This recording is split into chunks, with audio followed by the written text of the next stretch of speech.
আর আপনারা জানেন এর আগে বুবলির সাথে হয়তো অপুর একটা ক্ল্যাশ হয়েছে। ব্রেকিং নিউজ, ক্যামেরার সামনে শব্দ থাকলেও ভেতরে ভেতরে কি এখনো ভেঙে পড়েন শাকিব খান? আর সেই কষ্টের নাম কি এখনো অপু বিশ্বাস? বন্ধুরা, আজকের এই ভিডিওটি শুরু করার আগে আপনাদের একটা প্রশ্ন করতে চাই, ভালোবাসা কি সত্যি কখনো শেষ হয়ে যায়, নাকি সময়ের সঙ্গে সঙ্গে শুধু মানুষ দূরে সরে যায় কিন্তু অনুভূতিগুলো কোথাও না কোথাও ঠিকই বেঁচে থাকে? অপুই করেছে। অপুর সেটা অনেক ঘটনাই হয়তো অপু আসলে কোন আমি তো ফিল করতে পারি। সম্প্রতি সোশ্যাল মিডিয়ায় ভাইরাল হয় একটি ভিডিও ঘিরে আবারও আলোচনায় শাকিব খান ও অপু বিশ্বাস। একটি ছোট্ট মুহূর্ত, কিন্তু সেই মুহূর্তে যেন লুকিয়ে ছিল হাজারো না বলা গল্প। ভিডিওতে দেখা যায় অনুষ্ঠানে হঠাৎ করে অপুর নাম উচ্চারণ করা হয়, আর ঠিক তখনই কিছুক্ষণের জন্য চুপ হয়ে যান ঢালিউডকে। মুখে হাসি থাকলেও চোখে মুখে যেন অন্যরকম এক আবেগ। সোশ্যাল মিডিয়ায় অনেকেই বলেছেন এই নিয়ম অবশ্যই অপু খুব ভালো অ্যাক্ট্রেস, সবচেয়ে ভালো অ্যাক্ট্রেস আমার মতে, আর কি সুন্দর মেয়ে আমার চোখে।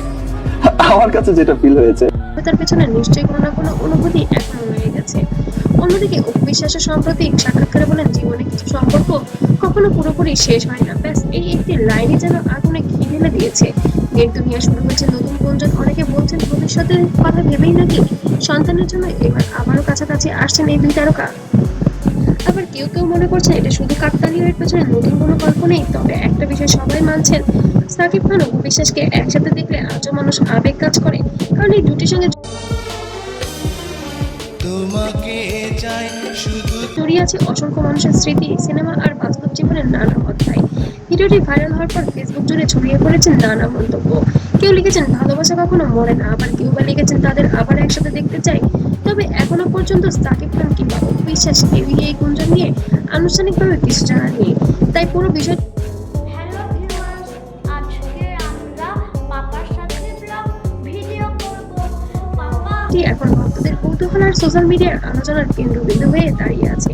তো বন্ধুরা, আপনাদের কি মনে হয় পুরনো সেই সম্পর্ক অনুভূতি কি এখনো কোথাও বেঁচে আছে, নাকি এটা শুধু ভক্তদের কল্পনা? আপনাদের মতামত অবশ্যই কমেন্টে জানাবেন। আর এমন আরো ভাইরাল আপডেট পেতে অবশ্যই চ্যানেলটিকে সাবস্ক্রাইব করতে ভুলবেন না। আর ভিডিও ভালো লাগলে অবশ্যই লাইক কমেন্ট শেয়ার করবেন। সবাই ভালো থাকবেন, সুস্থ থাকবেন।